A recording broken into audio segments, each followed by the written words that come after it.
Hi all, இந்த வீடியோவில் நான் எப்படி ராகி சூப் பண்ணேன்னு பார்க்கலாம். ஃபர்ஸ்ட் ஒரு பேனில் பட்டர் ஆட் பண்ணிக்கலாம். உங்களுக்கு பட்டர் பிடிக்காதுன்னா ஆலிவ் ஆயில் இல்லை ஏதாவது குக்கிங் ஆயில் கூட நீங்கள் யூஸ் பண்ணிக்கலாம். பட்டர் சூடானதும் நான் 4 பல் பூண்டு வந்து குட்டி குட்டியாக நறுக்கி சேர்த்துருக்கேன். பூண்டு கொஞ்சம் வதங்கினதுக்கப்புறமா நான் ஒரு பச்சை மிளகா, ஒரு அரை துண்டு இஞ்சி வந்து குட்டி குட்டியாக நறுக்கி சேர்த்துருக்கேன்.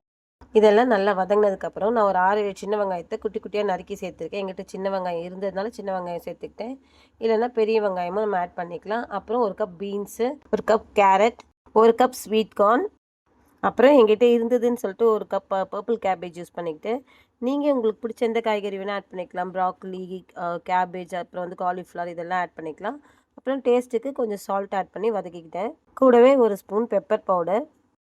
எல்லாம் நல்லா வதங்கினதுக்கப்புறமா ஒரு 1.5 கிளாஸ் தண்ணி விட்டு மூடி போட்டு ஸ்டவ் சிம்மில் வச்சு வேக வைக்கணும். காய்கறி வேகிற இந்த கேப்பில் நம்ம கேழ்வரகு மாவு காய்ச்சி வச்சுக்கலாம்.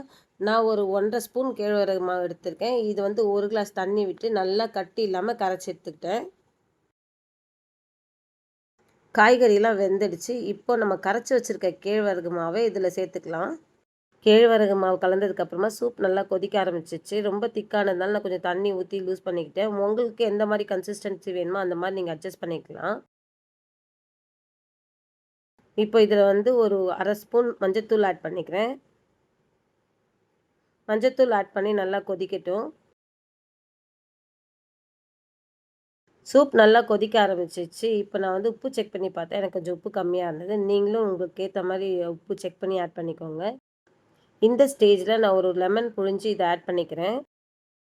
சூப் இப்போ ரெடி ஆயிடுச்சு. இறக்கிறதுக்கு முன்னாடி குட்டி குட்டியாக கட் பண்ணி வச்சுருந்த வெங்காயத்தாள் ஆட் பண்ணிக்கிறேன். இந்த சூப்பை நீங்கள் சூடாக சர்வ் பண்ணுங்கள். ஏன்னா நேரம் ஆக சூப் வந்து கெட்டியாக ஆரம்பிச்சிடும்.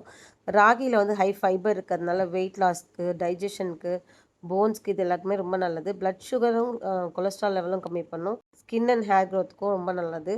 ஸோ கண்டிப்பாக வாரத்தில் ஒரு நாள் ட்ரை பண்ணுங்கள். இந்த சூப் வீடியோ உங்களுக்கு பிடிச்சிருந்துச்சான்னு சொல்லுங்கள். நெக்ஸ்ட் வீடியோவில் நான் உங்களை பார்க்குறேன். பாய்.